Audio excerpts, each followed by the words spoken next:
आज की हमारी कहानी है मिली पार्ट 12। घंटे भर के लिए फ्री हूँ। वह एक बहुत बुरा हादसा था। डॉक्टर मिली, मैंने यूएसए में मेयो क्लिनिक में जस्ट ज्वाइन ही किया था और मेरी फ्रेंडशिप डॉक्टर एलिना से हो गई। डॉक्टर एलिना गैस्ट्रो सर्जन थी। कुछ महीनों के बाद हमने शादी कर ली। बहुत खुश थे हम। शादी के 2 साल के बाद हमारी एक प्यारी सी बच्ची हुई और डॉक्टर मिली। आपको जानकर हैरानी होगी कि मेरे मॉम डैड उसे मिली कहकर ही बुलाते थे। सो स्टेज फिर क्या हुआ?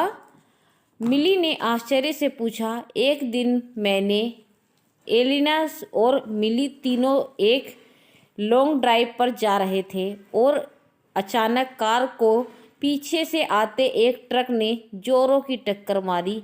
कार मोशन में थी तो टक्कर ऊपर उछली और फिर धड़ाम से नीचे गिरी। इस अचानक भयंकर झटके से पीछे की सीट पर बैठी मिली का हार्ट फेल हो गया और उसकी स्पॉट डेथ हो गई। मैं और एलिना गंभीर रूप से घायल हो गए। हालांकि ट्रीटमेंट से एलिना की हालत में भी सुधार हो रहा था, लेकिन मिली की मौत के हादसे को वह झेल नहीं पाई और एक दिन वह भी मुझे छोड़कर चली गई। कहते हुए संजय ने अपने आंसू पूंछकर मिली की तरफ देखा तो वह लगातार रोए जा रही थी।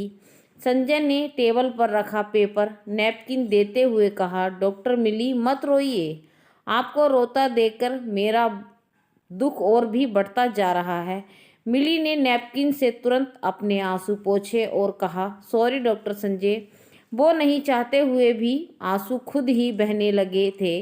लेकिन मैं समझ नहीं पा रही हूँ कि इतना बड़ा दुख छुपाकर भी आप इतने जिंदा दिल कैसे हैं। जिंदा दिली तो स्वभाव में होती है डॉक्टर मिली। जो बीत गया उसका गम अगर हर समय पाले रहूँगा तो जी नहीं सकूँगा। सही कह रहे हैं डॉक्टर संजय। मिली ने एक गहरी सांस लेते हुए कहा, हाँ अब मैं जाऊंगी क्योंकि 10 मिनट बाद मेरा लेक्चर है। मैं भी अब चलूंगी, मुझे लैब में जाना है। ड्यूटी ऑफ होने पर मिलते हैं। हाँ, आपसे लिफ्ट जो लेना है। संजय ने मुस्कुराते हुए कहा। श्री भागकर आए और मामा कहकर उससे लिपट गए। मिली का दिल एकदम धक से रह गया। उसे लगा शायद ईशान ने कुछ ऐसा कह दिया है जिससे बच्चे परेशान हो गए हैं। उसने दोनों बच्चों को सब बारी बारी से प्यार कर पूछा, क्या बात है? आज तो मामा का ग्रैंड वेलकम हो रहा है। मामा, वो जो नए वाले डायरेक्टर हैं ना, उन्होंने अपनी स्पीच के बाद दक्ष को रेस्ट रूम में मिलने को बुलाया था। श्री ने कहा। यह सुनकर मिली का दिल जोरों से धड़क उठा। उसने पूछा, अच्छा फिर क्या हुआ? श्री और दक्ष ने फिर सारी कहानी उसे बारी बारी से सुना दी। पूरी बात सुनकर मिली को थोड़ा सुकून अनुभव हुआ कि बच्चों के साथ कुछ बहुत गलत नहीं हुआ। मिली फ्रेश होने के लिए अपने रूम में जाने लगी। तभी श्री ने कहा, वैसे मामा मुझे तो वे डायरेक्टर सर बहुत अच्छे लगे। हमसे उन्होंने बहुत प्यार से बातें की। मुझे भी बहुत अच्छे लगे मामा। दक्ष ने श्री की बातों का समर्थन किया। श्री और दक्ष की यह बात सुनकर मिली को लगा जैसे किसी ने उनके सीने में दहकते लोहे की सलाखें नुकीली जड़ दी हो। उनका मन किया कि अपना सिर दीवार पर जोर से मार दे, लेकिन किसी तरह यह सब बर्दाश्त कर वह चुपचाप बाथरूम में घुस गई। पूरी बात सुनकर मिली को थोड़ा सुकून अनुभव हुआ। बच्चों के साथ कुछ बहुत गलत नहीं हुआ। मिली फ्रेश होने के लिए अपने रूम में जाने लगी। तभी श्री ने कहा, वैसे मामा मुझे तो डायरेक्टर सर बहुत अच्छे लगे। उन्होंने बहुत प्यार से बातें की। मुझे भी वो बहुत अच्छे लगे मामा। दक्ष ने श्री की बातों का समर्थन किया। श्री और दक्ष की यह बात सुनकर मिली को लगा जैसे किसी ने उनके सीने में दहकते लोहे की सलाखें नुकीली छड़ घुसेड़ दी हो। उनका मन किया कि अपना सिर दीवार पर जोर से मार दे, लेकिन किसी तरह यह सब बर्दाश्त कर चुपचाप बाथरूम में घुस गई। ईशान जब होटल लौटा तो काफ़ी परेशान था।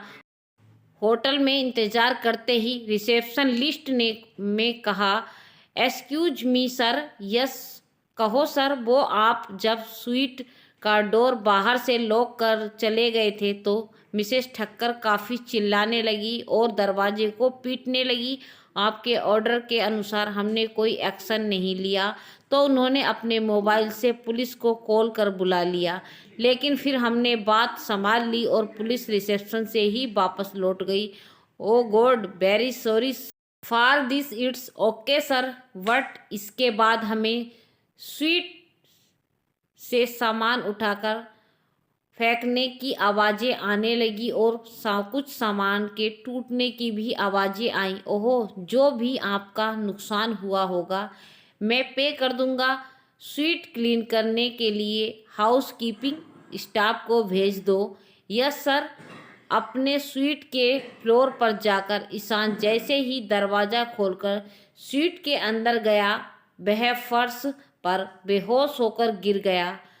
और अपने स्वीट के फ्लोर का पर जाकर ईशान जैसे ही दरवाज़ा खोलकर स्वीट के अंदर गया, वह फर्श पर बेहोश होकर गिर गया और उसके शरीर से बेहताश पसीना निकलने लगा, जैसे कोई भीगे कपड़ों को निचोड़ता हो। दरवाज़ा खुलने और ईशान के गिरने की आवाज़ से जिनी बाहर की तरफ भागती हुई आई। ईशान की हालत देख वह जोर जोर से ठहाके लगाकर हंसने लगी और बोली, ईशान ठक्कर, अब तुम यहीं पड़े रहो, मैं तुम्हें हॉस्पिटल तक ले जाने का कष्ट नहीं करूँगी। हा हा हा। और घुटने के बल बैठकर ईशान की जेब पैसों और क्रेडिट डेबिट कार्ड्स के लिए टटोलने लगी। तभी होटल के हाउस कीपिंग स्टाफ आ गए। उन्होंने देखते ही जिनी ने रोने की एक्टिंग शुरू कर दी और बोली, देखो इन्हें क्या हो गया, अब मैं क्या करूं। एक हाउस कीपिंग स्टाफ ने स्वीट के इंटरकॉम से तुरंत कॉल कर ईशान की हालत के बारे में रिसेप्शन को खबर दी। आनन फानन में होटल के वीआईपी प्राइवेट एम्बुलेंस से ईशान ठक्कर को हॉस्पिटल पहुंचाया गया। ईशान डॉक्टर संजय उसे बाथरूम में फ्रेश होकर निकला। उसका मोबाइल बज उठा। हॉस्पिटल की इमरजेंसी से कॉल था और उसे एक सीरियस पेशेंट के लिए तुरंत बुलाया गया था। संजय ने तुरंत कैब बुक किया और रेडी होकर हॉस्पिटल के लिए निकल गया।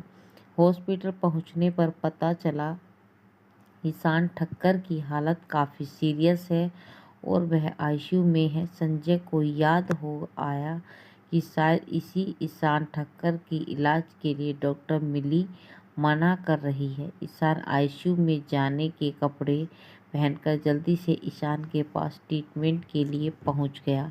अगले दिन जब मिली हॉस्पिटल से काफ़ी ब्रेक में कैंटीन में गई तो उसे डॉक्टर संजय थका थका सा एक टेबल पर बैठा दिखा। मिली जल्दी से उसके पास जाकर खड़ी हो गई, लेकिन संजय शायद किसी सोच में डूबा था।